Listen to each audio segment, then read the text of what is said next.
Hello friends and fashion lovers, you are welcome back. Thank you for your love, thank you for all your support, and thank you for clicking on this video. In today's tutorial, we'll be making this lovely alter less up back baby dress. It's very easy to make, not as complicated as the name sounds, and it's a lovely summer party dress.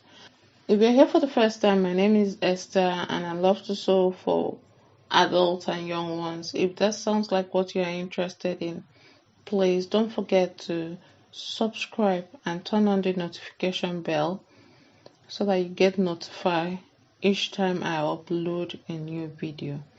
Thank you. For this tutorial, I am using a lace. It's actually a leftover lace, but just enough for your bodice is okay. And a lining for your lace. And for the skirt part, I am using 3 yards of tulle and 1 yard of setted fabric. To get started, I'll be drafting the pattern first. So that's my guideline out of the way. I'm going in to mark my bodice length. Then have the shoulder width measurement. Have the shoulder width. Then the chest line, where you're going to be having your arm sky or the armhole. Just mark that line there. Transfer half the shoulder measurement to that chest line. Next is to put quarter of the round chest measurement. Then the neck width. I use 2 inches. You can use whatever inches you've been using for the child. Then extra 1 inch after the neck width measurement. See, extra 1 inch after the neck width measurement. For the neck depth, just come down 1 inch down and mark. It can be adjusted later, but just mark 1 inch down. So now you're going to connect this and also connect to form your arm sky. Now you're almost done. You can make it straight or curve. I choose to use the curve line. Transfer the chest measurement to the waist line. Except the child has a protruding tummy. That's the only time this measurement can change. And then we are done with the front bodice. To the back now, you're going to start by extending this guideline you marked initially for the front.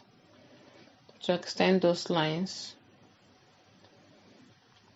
Now take the waist measurement, quarter of the waist measurement you have in front. The waist measurement you have in front, place it for the back pattern. After you've placed quarter of that waist measurement, then mark half inch to 1 inch for your zipper allowance or button allowance. There's going to be an opening there so that the child can get in and out of this dress easily. So mark half inch to 1 inch. I'd marked half inch initially, but I later change it to 1 inch. You can go up by 1 inch or 2 inches depending on how you want the back to look. If you want it a little bit higher, but I'm going to just keep it simple. So I'm just going to connect this line as you have seen. So now I'm going and blending the sharp edge between the back and the front arm sky. Divide the measurement you have for the back into the numbers of loops you want to have. So like typically my first loop is 1 inch away from my front side. So I'm going to divide the rest. So I ended up with 3 loops. You could do 4, you could do 2, depending on what your preference is. You could do more, but I've decided to do 3 loops. So the placement of the loops is totally up to you, but if you make it a bit even, it would be nice. And try and move away from the center back where you have the zipper allowance.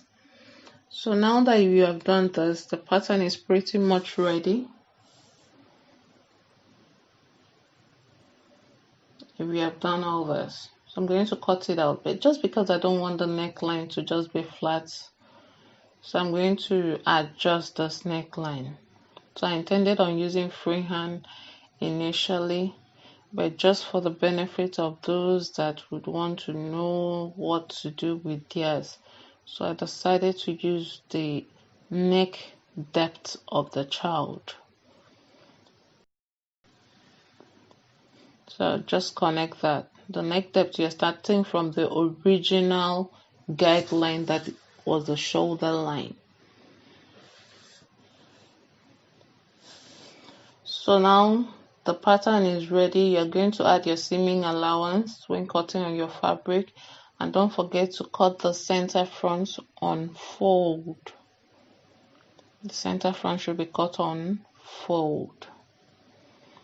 So here I have cut out my fabric using my pattern, and you've seen I've included my seaming allowance. I'm going to do the same for the rest. So here is my front pieces.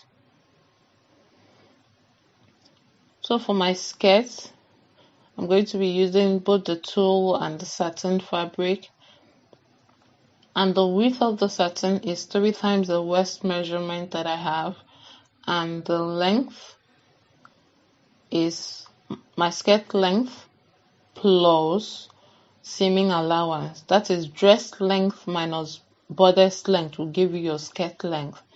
Add seaming allowance to it. And also I've gone ahead to cut out my tulle, and it's about 1 inch longer than my skirt piece. I still have this long left over. So this is my leftover that I'm going to use as the strap for the dress. So for my skirt now, just make sure to join the sides. I'm going to close the side and gather it. Once again, I'm just going to close the side and gather it, and I'm doing the same for my tulle. I'm going to just gather my tulle. I'll close the side later. So here I've closed the side of the skirt and I've gathered it for my tulle. I'm now placing it on my skirt the way I want it to appear, and I'm going to close the back, leaving an opening up here for my button.